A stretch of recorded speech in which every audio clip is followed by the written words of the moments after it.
Gone down to Mexico for a whole month. I was going to spend just a couple of days in Mexico City and then spend the rest of the time in Oaxaca. Oaxaca is this artsy colonial town down in the mountains.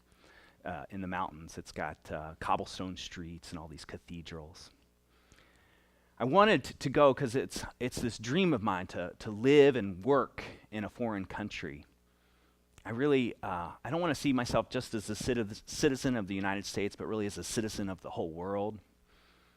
And this was going to be one step towards that dream. Well, when I got down there, I signed up for some Spanish classes, and the school set me up with a place to stay. It was this old ranch house that had been converted into an inn or a posada for students. To get inside, you open up this big metal door, which opens into a courtyard, and then all of our rooms were along the outside. My room was actually this old stable or something. It had this huge wooden sliding door. It opened up into a really large room. And I really loved that door because, I don't know, it was just so big and thick and historic. The key for the lock was actually a skeleton key, which I thought was cool at first, but then sometimes it would take 10 or 15 minutes for me to open the thing. Well, when I was down there, I did want to live como un mexicano, and while a lot of the other students would go out at night and go to bars and go dancing, which was fun, but they would speak in English a lot. So I decided to look for things to do on my own. And this one afternoon, I saw a sign at this cafe that said, "Poesía esta noche." And I thought, this is perfect, a little open mic poetry night, you know? So I went and wrote my own poem in Spanish, and I took it to the cafe that night. And talk about a door into a different world. This place seemed like it was straight out of the Beat generation, you know, like Allen Ginsberg could have been there himself. The room was this dark red walls, and smoke was hanging from the ceiling. It was lit with candles. The guy who was in charge of it had this kind of scruffy beard and a black turtleneck on. And in between the poems, he would play these slow, romantic ballads on a classical guitar. But it turns out it wasn't a really a read-your-own kind of night that night. You know, this bookish woman with stylish glasses, she got up and read some Jose Marti, the Cuban revolutionary. And then this guy, he was like 25 or 26, and he kind of looked like Benicio del Toro. He got up and he recited some Pablo Neruda from memory. La noche en la isla. Toda la noche he dormido contigo. Y al despertar, tu boca, salida de tu sueño, me dio el sabor de tierra, de agua marina, de algas, del fondo de tu vida, y recibí tu beso, mojado por la aurora, como si me llegara del mar que nos rodea. The night on the island.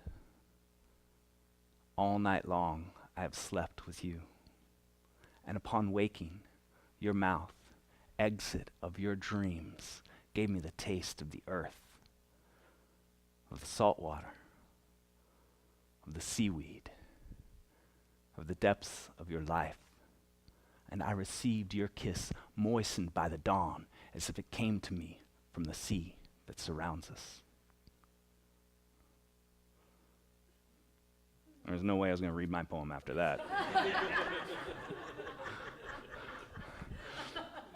But it was fun to stay the rest of the night and see all the people and listen to the poems.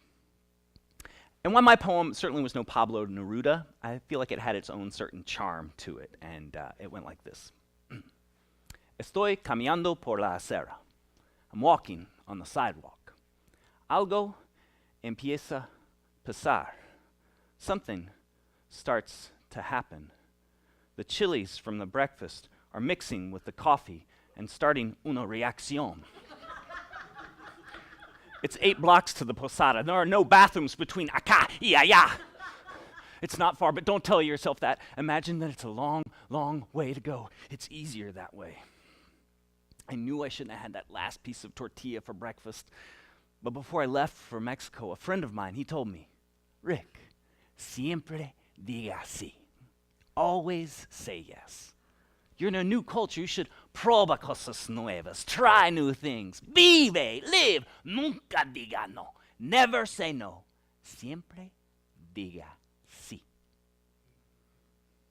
So when the waiter came over and asked me if I wanted that last piece of tortilla, the one with the little jalapeno on it, I looked him straight in the eye and I said, sí. Sí. But now, I'm not sure if I should walk fast or slow. I just hope nobody's at the posada. I don't want to have to talk or think in Spanish and say buenas tardes or cómo estás or necesito usar el baño. And I get up to the steel door. Gracias Dios, nobody's in the courtyard. And I get up to my door. Esta puerta. Odio esta puerta. Siempre allá. Yeah.